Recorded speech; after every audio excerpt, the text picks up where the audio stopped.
Cold-Rake reviews said 4 years, that anyone who has been involved in any kind of association with the election of a government should be banned from lobbying for 4 years. She has now said, Moorhead and Milner have gone for 2. But, I mean, what difference does that make? An actor, the company, can still negotiate and lobby the government. They're not the only 2 employees, so nothing's changed. Yep, you know it, I know it. Mr Moorhead will go to Canberra and do his business, and right here things will continue. And I'll tell you how dodgy it is, Alan. The government has engaged an actor to get a minister to talk to a chair of a government-owned corporation. Now, you can't make that stuff up. If a minister isn't capable of speaking to a chairman who he or she has appointed, there is something seriously wrong. They are getting an actor and paying them good money to teach them how to negotiate. Lo and behold, what then happens? An actor donates back to the Labor Party over $217,000. That makes them one of the biggest donors to the Labor Party. The situation is untenable. If the Premier had any ounce of credibility, she would say, OK, we've heard the Cold-Rake report. We believe in commercial in confidence, and we're going to say what the Wellcamp costs are, because that makes absolutely no sense to keep that private. We're going to fix estimates, because this nonsense about ministers running protection rackets has got to change. We're going to fix the committee system.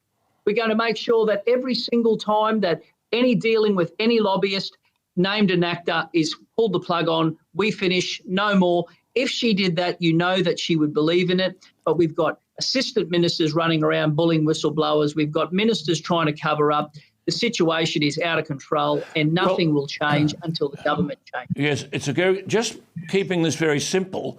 During the election campaign, these 2 people with an actor, Moorhead and Milner, were running the election campaign for the Labor Party.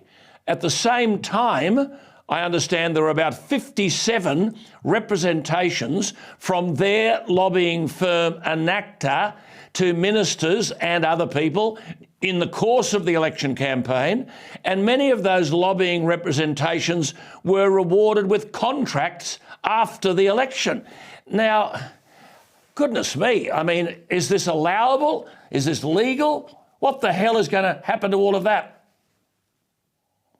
And one other factor in that, they operated out of a taxpayer-funded building. So a building that your viewers pay for, Queensland taxpayers' money.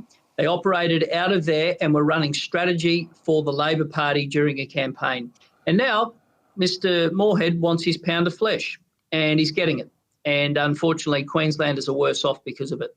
Do you think Anastasia Palaszczuk had a wink, wink, nod, nod with Milner and Moorhead? Because those lobbyists now, and this bloke Nelson, won't be working with the government, but the company will. So that doesn't make any difference. It hasn't affected the company, Anacta, because, as I said, you said, I think immediately after the Albanese federal election win, Anacta set up shop in Canberra, registering as a lobby firm, and the former Chief of Staff to the Deputy Prime Minister, Richard Marles, quit her job to join Anacta in Canberra as a director of the firm. And Anacta reportedly have several federal clients, including the miner Glencore Australia, the renewables company Bowen River Utilities, the infrastructure investment business Plenary Group, and the global beverage giant Lion Nathan. David, we're running out of time, but is this healthy? Your viewers will remember Mr Albanese said that he wanted to run a government like Premier Palaszczuk. Well, Australia, you got your wish. It's coming live to you. You'll see it up close and personal.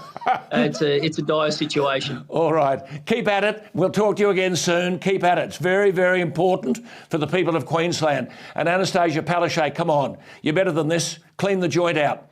David Crisafulli, thank you for your time.